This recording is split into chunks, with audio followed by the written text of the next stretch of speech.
Good morning and good morning and welcome to Good morning and welcome back to the 120th. Today we are testing out lights. Not just any light, this is the Zhiyun Cinepeer CF100. Zhiyun, I hear you say. I thought they made gimbals. Not anymore. They're making lights now as well. And they're bright. Alright, so this doesn't seem like a natural thing for me to be reviewing on my channel. As you know, we're shooting analog film here, medium format, large format.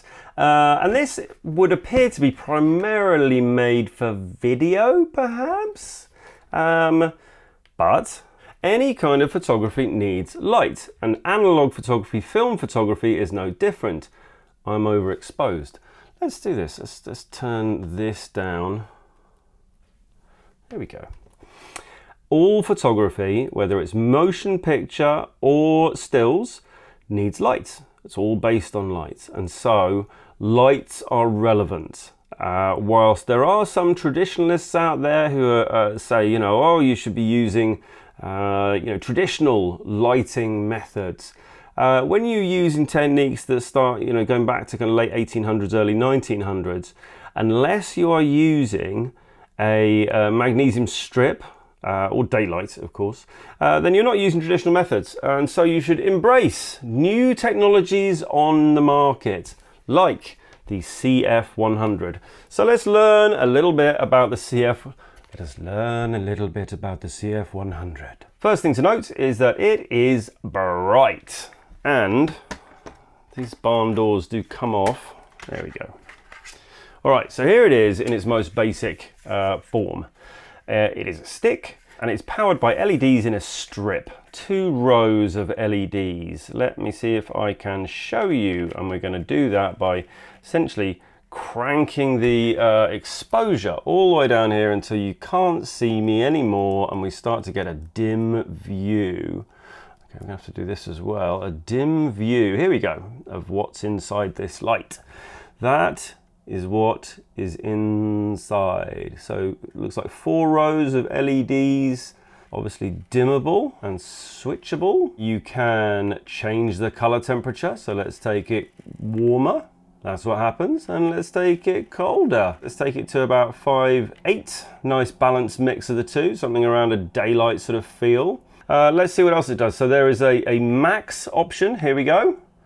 That's as bright as it gets. On the back here, you have 4 push buttons on all the kind of compass corners on the top here. You've got dim, max, FX, and HSI. HSI is going to be your colors. So let's push that. And we're off into the red. There we go. That's what I pushed by accident at the beginning.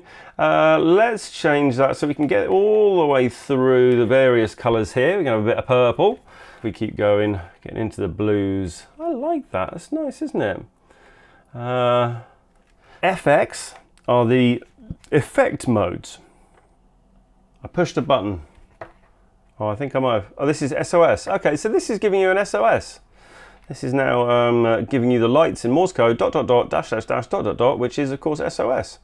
Oh, here we go. Oh, we're making progress now. This is TV. So I think the idea here is that you're watching TV. Ooh. Whoa, yeah, it's clever. The reason I'm doing this on my channel is that I intend to use this light to shoot some film with. So all of these effect modes are going to be useless for me. What I will be using it for is on a tripod, or rather on a light stand, lighting still image scenarios.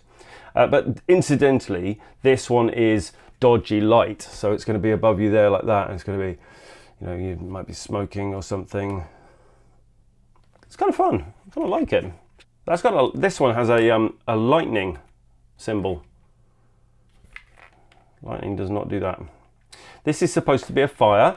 As if I'm sitting by a fire. Oh no, I fucked it. I pushed it. That one. There's fire. There's fire. Sitting in front of the fire. Oh, it feels warm and toasty. Yeah. Oh, rainbow. There we go. Look, isn't that lovely? My kids are gonna love that.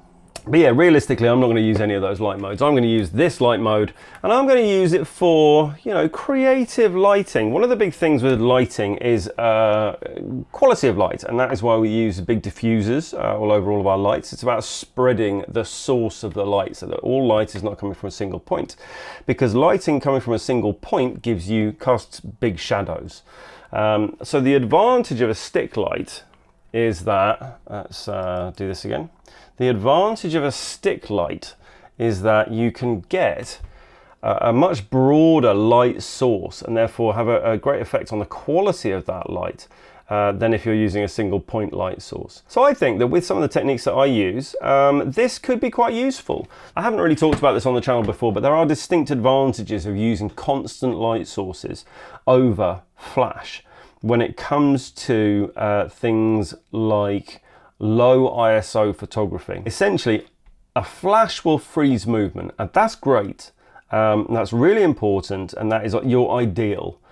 But a flash is instantaneous, you know, often taking place over the course of, let's say, at a very minimum, or rather a maximum, like a 200th of a second. Some of your modern flash guns will have a flash duration of like a 9,000th of a second. So you're freezing motion, and therefore no movement from the subject won't matter. However, because it is an instantaneous moment of light, there is a limit to how much light it can produce. And essentially it's limited to how much light it can produce over that 200th of a second, or that 9,000th of a second. One single pulse of as much light as possible. The light that you get from a constant light source will be, for every 200th of a second, far less powerful, but you get the duration. So if you imagine that over that 200th of a second, it is a 200th as powerful as a flash, then over the course of a second, you will get the equivalent quantity of light from a constant light source, and you still have the option to keep going for a second. The power that I can get from a flash, I could potentially get from half a second with a constant light source. So if half a second is going to be okay for your duration of exposure, then there's no reason why you can't use a constant light source. The amount of light arriving at your subject will accumulate over time, and therefore similar light intensities can be achieved with constant light sources. Right, that's enough chat about lights. Let's go and take some photos. Before we go, I want to point you to the link in description, which can take you to where you can buy these lights, and they are not too expensive either, like $170 I think is the launch price. And also the discount code that will get you some money off. Make sure you use that, because Zhiyun have been very kind and given me a discount code so that all people who watch this can get free stuff. No, it's not free stuff. Not free stuff. We don't get free stuff. I get free stuff. You don't get free stuff. You can get discounted stuff just by watching this video. And say I don't do anything for you. Let's go and take some photos. Right then, we are outside in my garage slash darkroom slash studio slash workshop slash dumping ground. And we're going to do some self-portraits on 4x5. So I've got the 4x5 camera. Here is the Cinepeer CF100. I'm going to mount that on here and then adjust the kind of angle of it until I will use my mannequin, Gertie. She will model for me so I can get the look right. I think I'll probably, up here I've got a backdrop which is just tied up here. I'll roll that down so that we clear up some of this background, which is a bit of a mess, let's be honest. So yeah, give me 5 minutes, get set up. Right then, we are set up. We've got the camera set up here. We've got a 210mm lens on there. We have a light here in a position something like this for the first shot. Our mannequin is ready. So let's turn the light on and see what we've got. Here it comes. It's actually quite nice. I mean, so we're getting a nice shadow under her chin here. Let's just drop this down a bit. Basically, I'm trying to light from the top here. If I'm going to do a one light setup, that's how I would normally do it, especially with a woman, but with me as well. You know, I've got a bit of a double chin. So I do want to light myself from just slightly above so that I get a nice shadow under my chin. And if I light myself from underneath, then I'll look like this. Yeah. Interestingly, we're getting quite a lot of reflection off these barn doors now. So if we look here, look at that, and that's coming straight back at the camera. I don't know if that's going to be a major problem. It could well be. We might get some lens flare from that. All right, let's get set up on a shot and see what this looks like behind the camera. Obviously the picture is inverted. That looks kind of okay. So let's just go with this as our first one. Right then, I've metered and we've got, I think we're going to go with the 1/3 of a second at f5.6, which is wide open for this lens, which is not ideal, but so I just need to figure out how I'm going to focus now. So I've focused sharply on her. I just need to figure out some way of ensuring that I am exactly where she is. 1 inch below the collar, 1.5 inches below the collar to my eye, okay?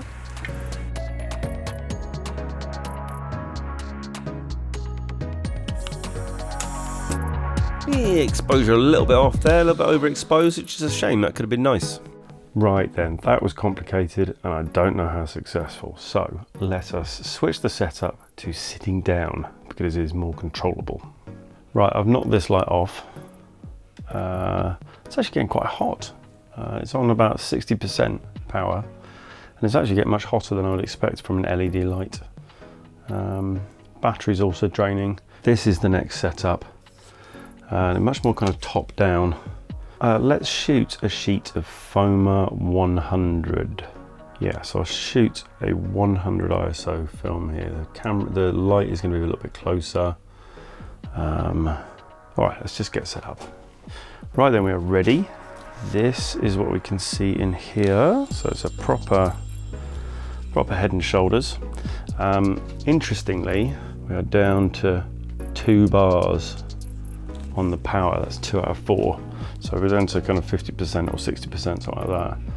I mean, I've left it on a fair bit. I don't know, maybe it's been running for 40, maybe half an hour, 40 minutes or so now. It's not so bad, I don't know. Either way, let's hurry up and get this done. Exposure better, perfectly in focus. Only problem is I missed my face. Right, the next thing we're going to do is a glass plate, and this should be particularly challenging for this light because this has an ISO of 2. Right then, we've got the diffuser on now. Let's turn it on and see what it looks like. Still pretty hot. I mean, I'm not particularly enthusiastic about it, but let's just do it. I want to keep the light really close to me, because we need the light. This is ISO 2, like I said. I might even crank the power up. Let's take it up to 100%. So this is going to run it down pretty quickly. So let's chop with this one. Right, and then let's see what we get in here. So we've got 1 second, 6 seconds. 1 second. I might have to hit the max button here. Let's do it, eh? Right, so that's max. That's half a second now. And 2 seconds. All right, so we're just going to go max and we'll do it for 1 second. About there. 1, 2. So more than enough light for the plates, but obviously wildly out of focus, which is a shame. Okay, let's take that back down again. Actually, let's just turn that off now. Before I move out of this sitting down, this seated setup, I'm going to do one more, which is a much wider shot. I'm not going to focus with the mannequin this time. I'm going to focus just using this meter rule. So that's where we're going to get our I2. I've turned the power on this light right down to 20%, just so we can hopefully get a little bit more life out of it. Let's do a sheet of colour here.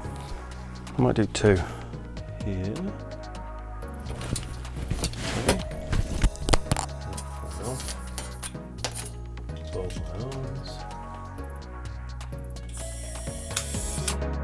Nice, I like this one. If I was in it, it'd be amazing. Okay, we're going to go for something a little bit different here. something like that. I want to try something a little bit different and something that maybe this light can do that other lights can't do. So let's give this a go. Why not? Let's do this in color again. There. There.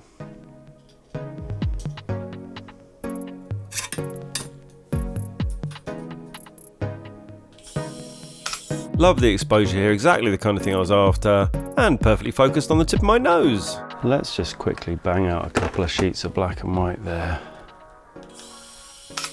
And now that we've got one that's technically almost perfect, we can focus on the fact that it's a bit of a weird shot. Right, that's enough of that. I don't really know what I'm doing, dicking around. And after all that, light is, let's go around this side of it to see what we've got. Let's back up to 2 bars. Figure that one out, eh?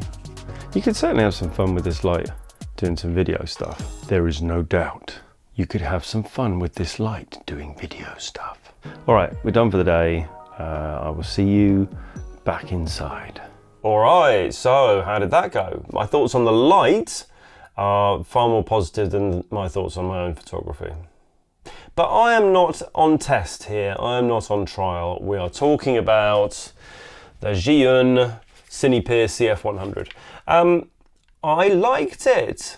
I thought it was great. I like the strip light form. I think it gives you a slightly different option for your manipulation of the shape of light. All lights basically are a circle, roughly, you know, or maybe a wide square if you've got a big softbox. Having it in this configuration, having a strip of light, gives you options, it gives you choices. It gives you choices with how you use that light and how you allow that light to fall on your subject's face. So I will definitely be using this for photo shoots in the future. I think it takes a little bit getting used to, being used to a far more traditional kind of point light or softened point of light means that adapting to a strip takes a little while. It takes a few attempts to understand what it can do for you. I really did like those kind of top down lit ones. So we've got a strip kind of coming down at about this angle. I really enjoyed those photos, and in fact I might even be tempted to use it as my primary video light here on this when I'm doing my recordings here in this studio. Something like that, or maybe even to one side. I don't know. Anyway, long story short, I like the shape of the light that it creates, for sure. I like the options. I like the options you have available to you with colors, with dimming, with color temperature. It's a good light. If I had one complaint, it's that essentially what makes it unique and what makes it useful and interesting as a light, the fact that it is a strip and that it's battery powered and battery operated and you can recharge it. That also causes some issues because of course you're going to attach your light stand here, and I would say, it's relatively heavy. I can tell you now it is 1.15 kilos, almost 1.2 kilos. 2 pounds 9 with the barn doors on.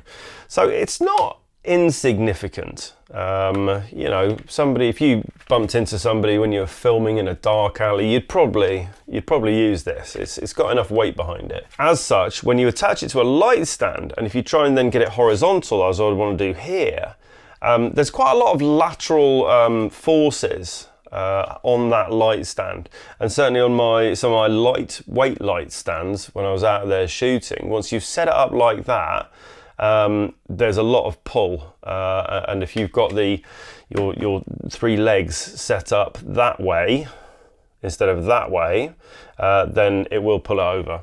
So if I was to use it as a light here, I don't know how I would mount it behind my computer screens, behind my desk here. Obviously nobody gets to see what's back here, but there's no space.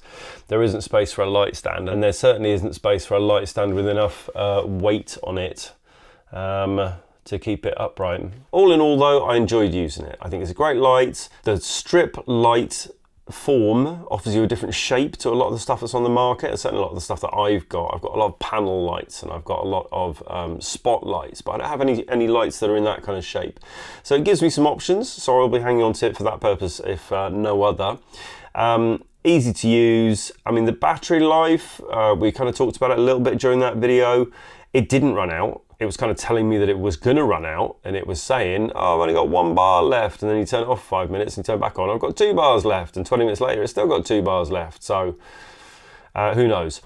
It could potentially be linked to the heat. It definitely does warm up, but then it's also got all of these, behind these little grills here, there's a fan behind each one, just ready to kick in and cool the whole thing down. And obviously battery life, and certainly the readout from a battery, is very much linked to the temperature of the battery. So it might well be that because it was getting hot, it thought it was gonna run down sooner than it was, and blah, blah, blah.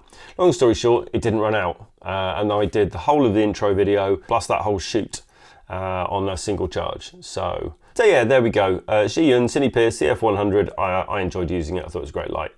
If you want to get one, there is a link down below where you can go to the Zhiyun website, and they have given us a 10% discount code, which I've also put down below.